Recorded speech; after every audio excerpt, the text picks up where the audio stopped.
Olá, meu nome é Douglas e hoje eu vou ensinar sobre diagramas de classes UML. Vamos começar com algumas características básicas e em seguida falaremos sobre relacionamentos e encerraremos com alguns exemplos. Muito bem, vamos falar um pouco sobre algumas das características básicas dos diagramas de classes. Para ajudar a explicar essas características, vou criar um exemplo. Digamos que estamos desenvolvendo um sistema para um zoológico. E a propósito, os exemplos que usarei provavelmente nunca fariam parte de um programa de verdade, mas eles facilitam a compreensão dos conceitos. Muito bem, vamos descrever as coisas que podem ser encontradas no sistema do zoológico. Representamos essas coisas por classes, e uma classe é retratada com esta forma aqui. Então, o que há em um zoológico? Bem, há muitos animais. Portanto, criaremos uma classe para os nossos animais. Para isso, basta escrever o nome da classe nesta parte acima. Se a nossa classe chama-se Animal, uma instância dessa classe seria um animal específico. Agora a pergunta é, como você identificaria cada instância dessa classe? Isso é feito por meio de atributos. Um atributo é um pedaço significativo de dados que contém valores que descrevem cada instância dessa classe. Também são conhecidos como campos, variáveis ou propriedades, e são posicionados nesta parte intermediária aqui. Para a nossa classe animal, podemos criar atributos como nome, número de identificação e idade. Desta forma, identificamos uma instância específica da classe animal, como root, número de identificação 304, idade 114. No entanto, estes dados precisam ser formatados de uma determinada maneira. Comece com a visibilidade, a qual abordaremos posteriormente, e o nome do atributo, que deve começar com uma letra minúscula. Este nome é seguido por 2 pontos e o tipo de dados. Para o nome, precisamos retornar uma cadeia de caracteres, e podemos formatar os outros atributos da mesma forma, porém, é necessário retornar um número inteiro, pois estamos tratando de números. Agora que temos alguns atributos para a nossa classe animal, veja a parte abaixo. Aqui você coloca os métodos, também conhecidos como operações ou funções. Métodos permitem especificar as características comportamentais de uma classe. Quais são alguns comportamentos diferentes dessa classe animal? Talvez gostaríamos de mudar os nomes dos nossos animais. Por exemplo, alterar Ruth para Rita. Sendo assim, vamos criar uma função chamada definir nome. Também podemos criar um método para comer, uma vez que todos os nossos animais se alimentam. Os métodos também precisam ser formatados de uma determinada maneira.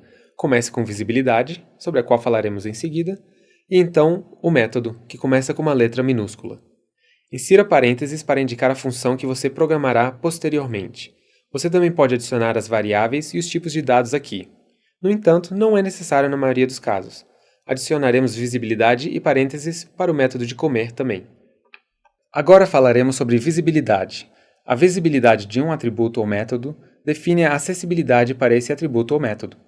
Neste momento, há um sinal de menos em todos, o que significa que cada um desses atributos e métodos estão privados. Eles não podem ser acessados por qualquer outra classe ou subclasse. O sinal de mais é o oposto, significando que um atributo ou método está público e pode ser acessado por qualquer outra classe. O jogo da velha representa outro tipo de visibilidade, indicando que um atributo ou método está protegido.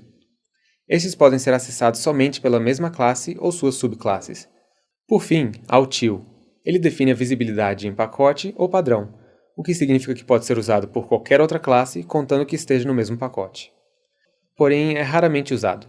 Na maioria dos casos, seus atributos serão privados ou protegidos, e os métodos geralmente são públicos. Vamos usar outro exemplo para rapidamente conferir estes princípios. Criaremos uma classe para funcionário. Vamos adicionar atributos à classe, como o nome, número do funcionário, número de telefone e departamento. Todos esses atributos devem estar privados. Em seguida, vamos criar um método simples, como atualizar o número de telefone, que definiremos como público. Você deve ter percebido que eu estou usando um programa de diagramação para criar esses diagramas de classe UML. Aplicam-se os mesmos conceitos ao usar papel e caneta, mas com o programa de diagramação é muito mais fácil. A ferramenta que estou usando hoje se chama Lucidchart. Você pode criar uma conta gratuita clicando no link na descrição. E só precisa de um endereço de e-mail para fazer isso. E assim você vai poder acompanhar todo o processo de criação de diagramas de classes que estamos fazendo hoje. O próximo tema a ser abordado são os diferentes tipos de relacionamentos que existem entre as classes. O primeiro tipo de relacionamento que descreveremos é a herança. Continuarei usando o exemplo do zoológico porque facilita a compreensão das lógicas desses relacionamentos, mas usaremos um exemplo mais técnico e real depois. Bom, vamos falar de herança. Digamos que os únicos animais que temos em nosso zoológico são tartarugas, lontras e o pouco conhecido, porém igualmente incrível, lêmure.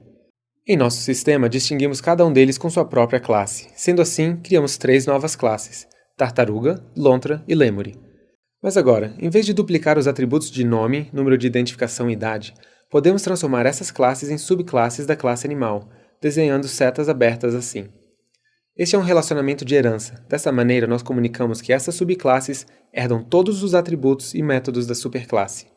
Você também pode usar os termos classe secundária ou classe primária. Bem, a nossa classe Lontra herdará os atributos de nome, idade e número de identificação. Em seguida, poderemos adicionar um atributo específico à Lontra, como o comprimento de seu bigode. Uma das vantagens da herança é que se quiséssemos alterar ou adicionar um atributo para todos os animais, não teríamos que fazer essa mudança para a tartaruga, e depois para a Lontra e por fim para o Lemuri. Fazemos a mudança somente na classe animal e ela aplica-se a todas as subclasses. Nesse cenário, falaremos o que chamamos de abstração. Animal é uma classe abstrata, porém em nosso sistema, sempre que quisermos instanciar uma das nossas classes, será uma tartaruga, lontra ou lemuri. Não queremos instanciar a classe animal em si. A classe animal é apenas uma maneira de simplificar as coisas e manter o código simples para evitar repetições. Portanto, para mostrar que essa é uma classe abstrata, colocaremos o nome em itálico. Você pode colocar o nome da classe entre estes símbolos também, mas eu prefiro em itálico. Outro tipo de relacionamento é a associação. Se tivéssemos uma classe chamada Ouriço do Mar, poderíamos fazer uma associação representada por uma linha simples entre Lontra e Ouriço do Mar, e poderíamos dizer que Lontra come Ouriço do Mar. Não há nenhuma dependência entre eles, é apenas um relacionamento de associação básico e bastante simples. O próximo tipo de relacionamento é a agregação. É um tipo especial de associação que especifica um todo e suas partes.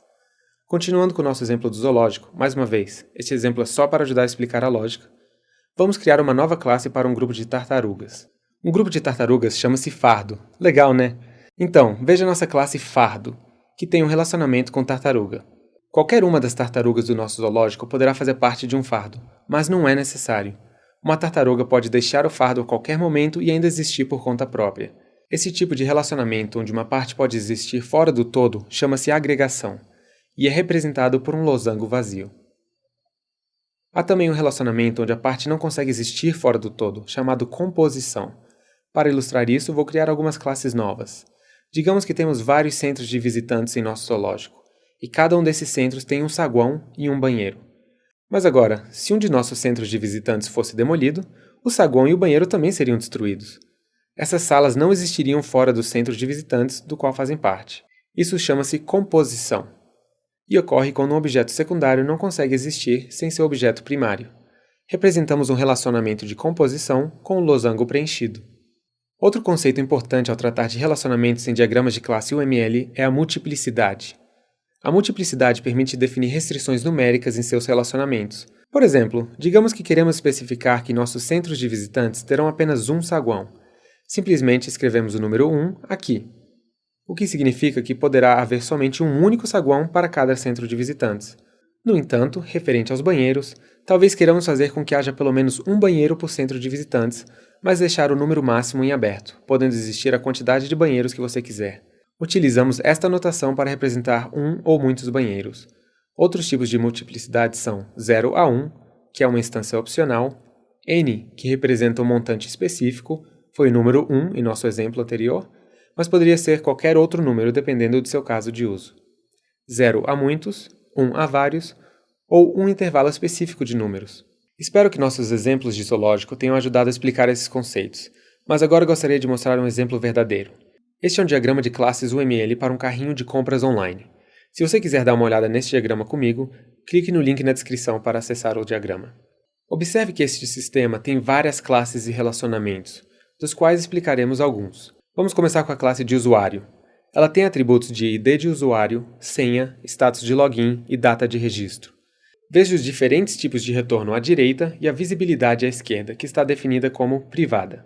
Observe como os valores retornados por estes atributos descrevem especificamente uma instância da classe de usuário. Abaixo, confira o método público de verificação de login, retornando um booleano. Isso faz sentido, concorda? Métodos são comportamentos de uma classe. Sendo assim, ao fazer login em sua conta de usuário, há uma função que verifica suas credenciais de login. Agora vamos falar da classe de clientes. Esta seta nos diz que o cliente é secundário do usuário, portanto, o cliente herda todos os atributos e métodos da classe de usuário. O mesmo vale para a classe de administrador.